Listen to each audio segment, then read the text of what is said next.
Welcome to Career Tools. This week, don't wear shorts to the office. Notes on personal preferences at work. The questions this cast answers are: why can't I wear shorts to the office? How do I dress up if the rest of my team are dressed casually? And what do shorts have to do with personal preference? Now listed on our website at manager-tools.com/training, you'll find multiple virtual effective manager and virtual effective communicator sessions. Register for one, express interest in others, and check back often. We're adding new events all the time, and we hope to see you there. Sorry, we picked this title somewhat controversially. A little bit. Just to kind of get some attention. We are actually going to talk about shorts in the office, but we're also going to talk about personal preference and use the wearing of shorts as a proxy for that. And we know that in Silicon Valley, in the startup culture, shorts and a hoodie and flip-flops is your uniform. That's what you wear. And maybe that's okay in the unicorn startup world, or even not maybe in the zebras. I don't know, what do you call things that aren't unicorns? Anyway, in the rest of the startup world.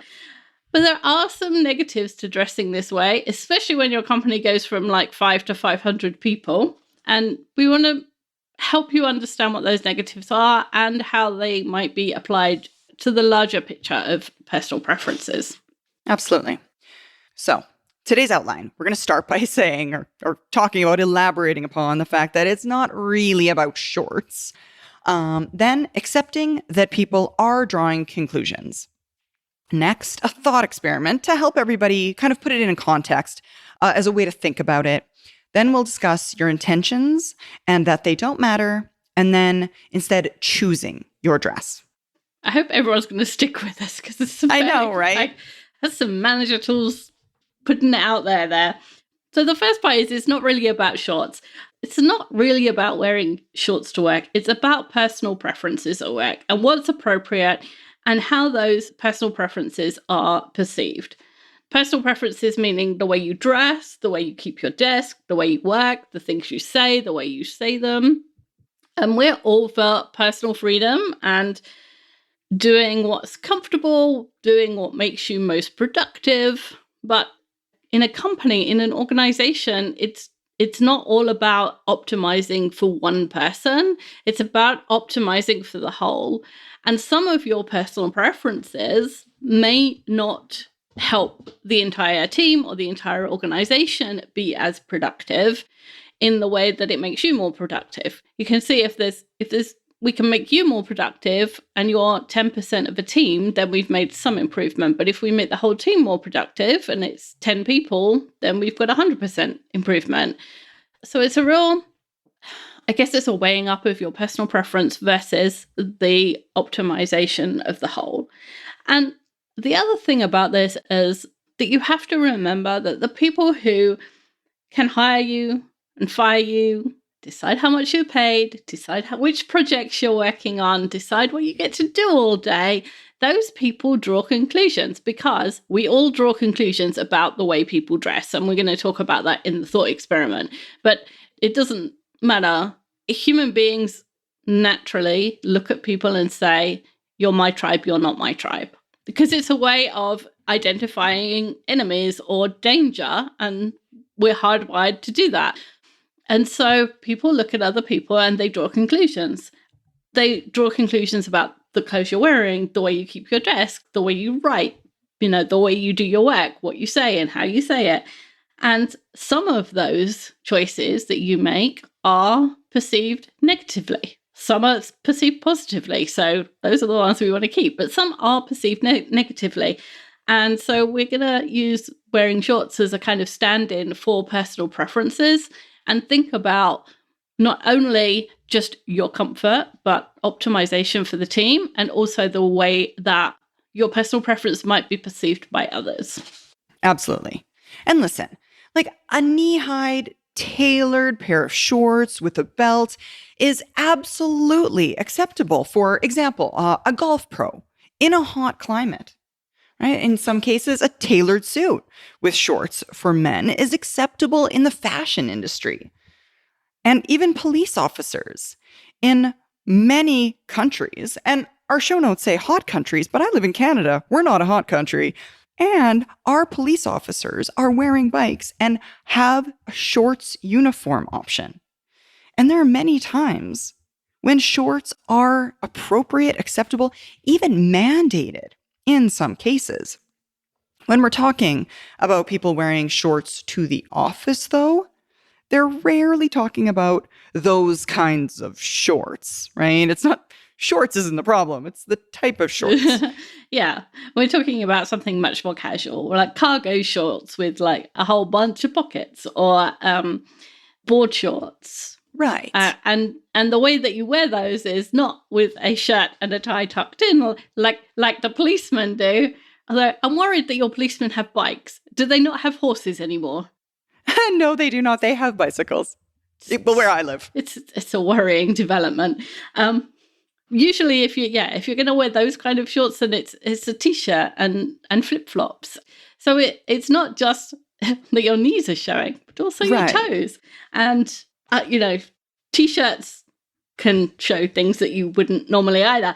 And people that wear those kind of clothes or want to wear those kind of clothes to the office say they're more productive when they're comfortable. Or they'll say the quality of my work, it happens irrespective of what I'm wearing, which I hope that most people through quarantine have learned that when you're working from home, it's much better if you get dressed. You can wear pajamas, but actually the quality of your work goes up when you get dressed. So what people are doing is placing a premium on being an individual, and they're saying, I want to assert my individuality. I want to assert my personal preferences and use the way I dress to express myself, which is okay. That's fine. That's like one part of the argument. But the counter argument is the downsides of doing that. Absolutely. There are downsides as well. So what we're going to talk about next then is accepting that people are drawing conclusions.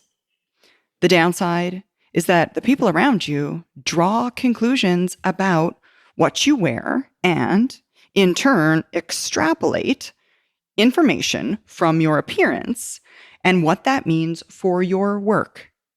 The more senior individuals in your organization are thinking that asking someone to modify their habits out of respect for others in the organization is not an assault on your personal individual freedoms or on your psyche.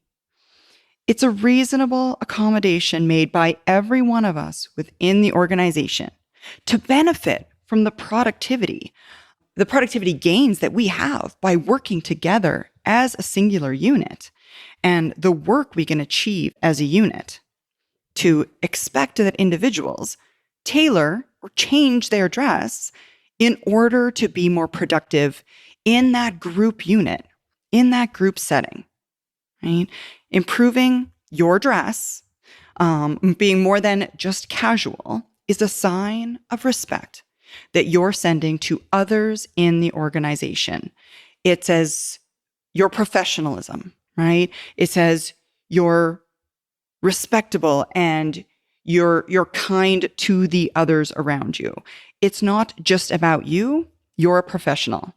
And this data that we're gathering from seeing one another and the way we behave and the clothes we put on in the morning are a behavior is something that, as Wendy mentioned, we've been doing it for thousands upon thousands of years. We assess an individual, their appearance, and we then extrapolate from that information the type of individual they are. We also tailor our behavior so as not to follow our personal preferences a lot anyway. For example, you don't go out on the street, in a bikini and expect to go into Walmart or Target or wherever, because they have rules about what you can wear and what's acceptable in a shop or in a grocery store. And, okay, so you'll find cases where, there's always people of Walmart, or there's, the Target that's next to the beach. And yes, people are in there in a bikini or in swimming things. You can find all of those examples, which is fine. But for the vast majority of the time, most of us put reasonable clothes on in order to go into a store, even if those aren't, personal preference wouldn't be to wear those clothes. Where I live, it's 103 today, and I could quite happily go outside with less on than I have on now, but the police would be called. So, it's not like the rest of your life you exert your personal preference all the time. And, we all have people we live with who have preferences for what we do, and we change it there. It's not like you're giving up your authenticity. It's just about being able to live in a community, live in a family, live in a community, live in and work in an organization. And if you are saying my personal preference overrides everything else, then you're saying that you're just being disrespectful of everybody else. There's this group agreement that this is the norm, and when you don't fall in with that, then you are being disrespectful. And not speaking out against things that are wrong is not what I'm saying here. I'm saying, like wearing ultra casual clothes to work when maybe the standard is higher. That's what we're talking about. We're not talking about super wrong things. Exciting news. We're now offering our Effective Hiring Manager as a presenter-led virtual delivery. We've heard from many of our client companies that they are hiring right now due to reprioritization and retooling of products and services. Since hiring is the most important strategic thing effective managers do, we want to help prepare your team to interview for success. Interview and hire candidates that raise the bar and contribute to the future of your organization. Learn how to create and ask behavioral interview questions, how to listen, probe, and evaluate. Learn how to capture results from these interviews. We'll work with up to 30 people for $15,000 in 2 3.5-hour long sessions. All attendees receive the interview creation tool as well as an onboarding checklist. Contact Maggie at manager-tools.com or check it out on our website at managertools.com/organizations. Most people don't like to hear this, and they're now driving in their car arguing with us. Exactly. So we just want to do a little thought experiment to help you think about this. Mm-hmm. Absolutely. So imagine you're going to a bank, you've got $10,000 in cash and the paperwork to open an account with that bank. Now, you walk in, you go to the bank manager's office, and there is so much stuff on the desktop that you cannot see the desktop. That is, there are piles of paperwork all over the place. The only clean section of the desk is a small square where his running shoes, his sneakers are sitting on the desk, clearly going for a run at some point today. The bank manager is sitting there dressed in a t-shirt, shorts, and says, "Hey, what do you want?" Then you explain that you'd like to open an account and you have the appropriate paperwork and everything's in order. Yeah? Okay, well, just put that stuff down here on my desk and I'll get to it just in a bit. Yeah. So now you've got that picture in your mind of this horribly messy desk, this very casual bank manager. It doesn't sound like a bank manager at all, I have to say. It sounds like somebody who just walked in there and used his desk. But anyway, let's ask ourselves some questions. Are you convinced that your money is safe? You put that $10,000 in cash on his desk. Do you think it's safe? Do you think he's actually going to do the paperwork? Do you think that he cares about your account and giving you good service? Would you be surprised if you found out later that that bank was raided because their paperwork wasn't up to date? Moreover, would you actually leave your money there? Or would you say, "Thank you, I'll come back. I'm going to make an appointment and come back another day," and then just ghost and go to a different bank? Yes. Because you're terrified of what will happen if you leave your $10,000 there. Now, all that said, is it fair that people draw conclusions about you from what you wear and how you act at work? No, it's not. But did you do it when thinking of that bank manager? Yeah, you did. Everyone did and does all the time. It's part of our DNA to look at another person, assess them, and make a split-second judgment about their reliability, their trustworthiness, their work ethic, many other factors. We're capable of making a split-second decision. Is it right? No. Is it natural? Yes, it is. Yeah. Mhm. I don't like it here. I'm leaving. So let's go further. Yeah. Let's imagine that the bank manager does immediately open your account, processes the paperwork, puts your $10,000 safely in the vault. And in fact, the next 2 interactions that you have with him are done properly and quickly. Does that overcome your initial impression? Or would you still recommend that bank? Knowing that the guy's desk is a mess and his clothes are casual, the way he speaks is casual, he's actually doing a good job, but does that overcome the impression that you had at the beginning? It's difficult. I would say in a lot of cases, no, I wouldn't recommend that person to my friends. Or I would say, look, I'm going to tell you about this guy. He looks a mess. He looks like he's going to lose your money. Disclaimer here, guys. Yeah, exactly. But he's really okay. Right. And that's not the way that he wants to be introduced, probably.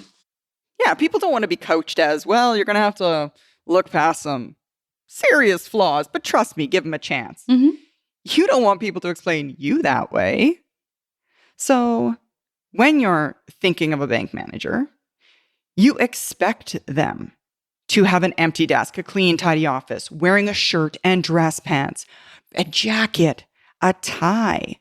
When you hand them paperwork, they take it, put it in a file folder, write your name on it, puts the money into a special bag, that blue cloth bag that they always zip cash into, put it all together and put it in their empty out tray. Now, when leaving your money with that individual, how do you feel? Asking the exact same questions we asked last time.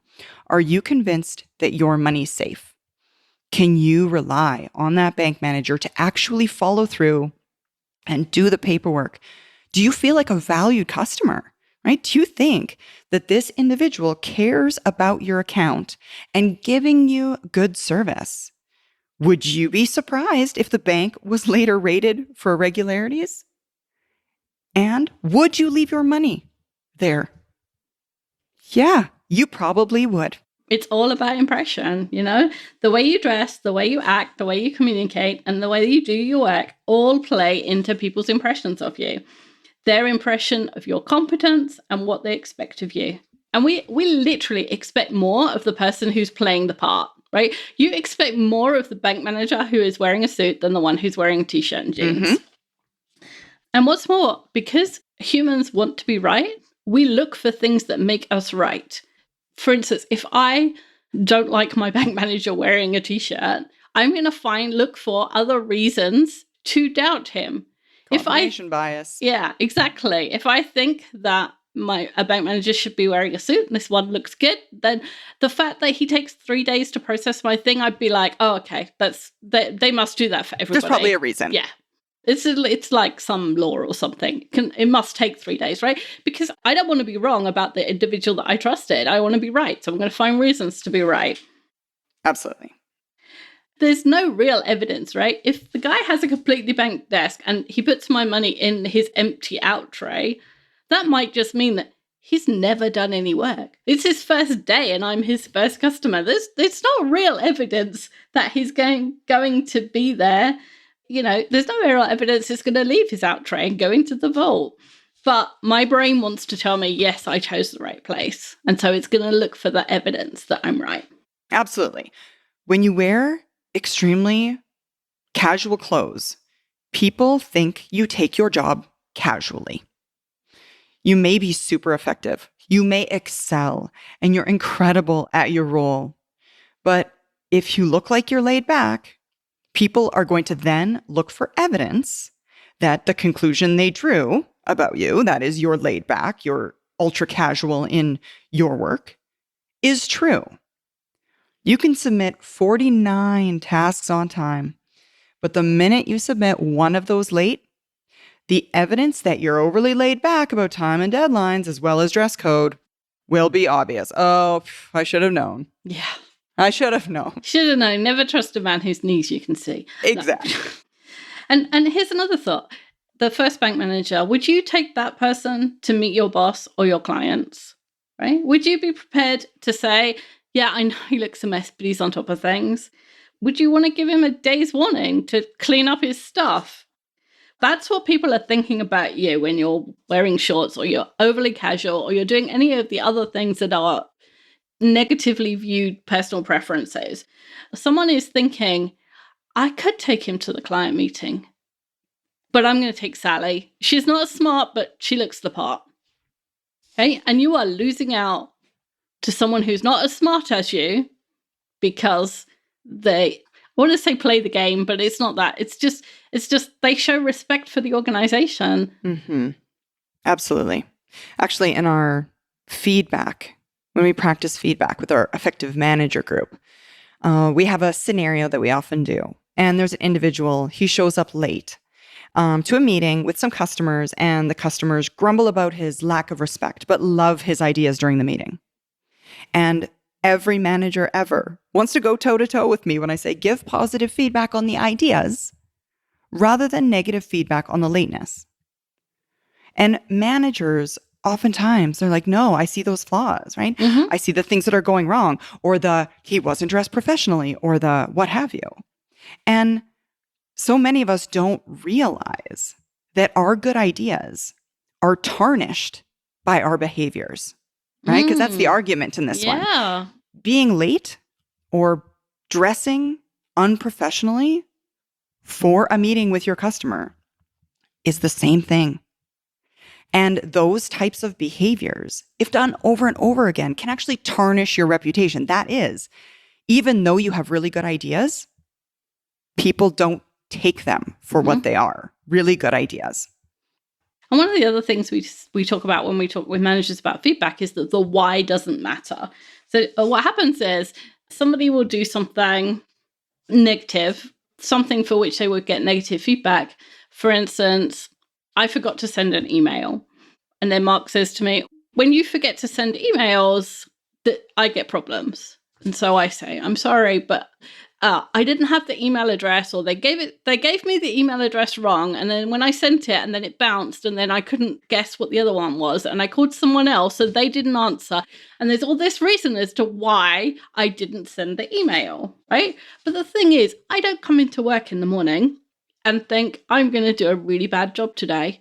There's this really important email today, and I'm not going to send it. I'm not sending it. None of us do that. None of us do that. Like, we don't come into work thinking that we're going to do a bad job. And so in feedback, the what happened doesn't really matter. It's the outcome that matters. It doesn't matter whether I meant to do it or not. If the email didn't go and as a result, something else happened, something negative happened, it's the result that matters, not what I did or why I did it. You know, if, God forbid, you run someone over in your car, you didn't intend to do that. Nobody intends to run someone over, but the person who got run over is still hurt. And that's what you get punished for. You get punished for the fact that the outcome was bad, even if your intention wasn't to do something bad. And so this applies in personal preferences. You don't intend to be sending a message, and yet you do anyway, and you suffer the consequences. Absolutely. So maybe the reason that you're wearing shorts in the office is for good reason. Like, for example, your office is super warm, the air conditioning's not great, and shorts help you be cooler, right? Being cool or a comfortable temperature helps you be more productive. That's your intention. It's a good one. We can all agree it's a good one. However, the outcome is that you don't go to a customer meeting because you're not dressed appropriately. Right? You're not considered suitably dressed, or it could cause your peers not to come to your cube because they feel uncomfortable seeing your knees, or your boss would really like for you to give an impromptu presentation to their boss about your project, but they see you're wearing shorts and now you can't. And at the beginning of the day, your intention to wear shorts, to be cooler, and therefore develop or to deliver more productivity to the organization was a good one. But the outcome was a negative one on the entire organization. What you were trying to achieve, you actually managed to achieve the opposite. Yes. Right? That's why senior people think, back to what I said earlier, that there are reasonable accommodations made by each of us to benefit from the productivity gains we achieve by working together. That is, there's not an expectation that we all get to come to work and do what we do the way we want to do it. We make allowances, sometimes, against our own personal comfort for the betterment of the organization. And that's what this is. Yeah. And nobody has a job where they don't interact with other people. Because if there was that job, I would have it. Oh, me too. For sure. I would have it. So I can tell you, been looking for a long time. That job doesn't exist. You always have to interact with other people. And the fact that you have to interact with them means that you have to start adjusting the things that you do. That's just the way it is. So hopefully we have convinced you that what you wear has consequences over the work you do. So now all you have to do is make a choice, like shorts or effectiveness and efficiency. Right, exactly. Now, chances are we may not have convinced you. What that means is your quality of work needs to be notably better than everyone else's in order to overcome the opinion that they've formed about you. And the opinion that, based on your appearance, they're constantly reinforcing. The superstar maverick, we've all heard of that superstar at the office. Of course, they do exist. Sadly, it probably isn't you. That is, I love you guys.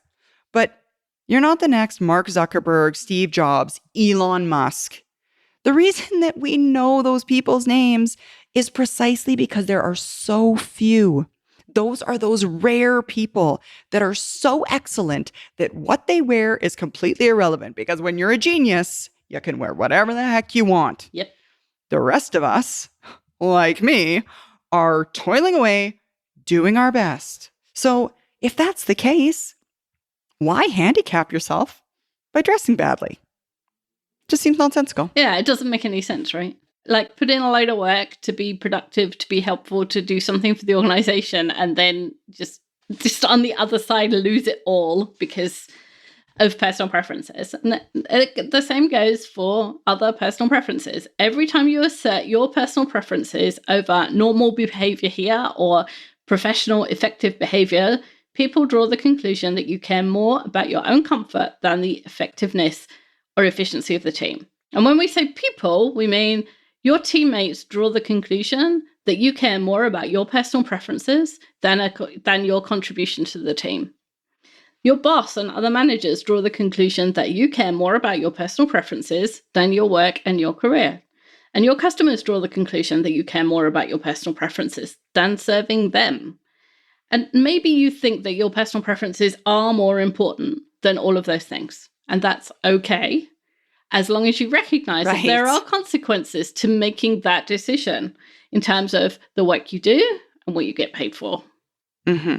So, to wrap it all up, guys, there's an old saying, we all know it, dress for the job that you want. Now, you can take cues from your manager, right? Chances are many of you work in places where your managers are also dressed pretty casually.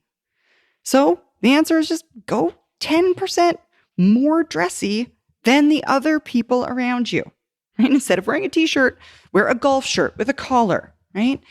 You might get a few comments on the first day, and trust me, from experience, you do, right? Mm-hmm. Especially, and it's happened to me over Zoom meetings before. People are like, oh, that's a pretty fancy shirt, isn't it? It happens. So you've done your hair. Yeah, exactly. Wow, you look good today.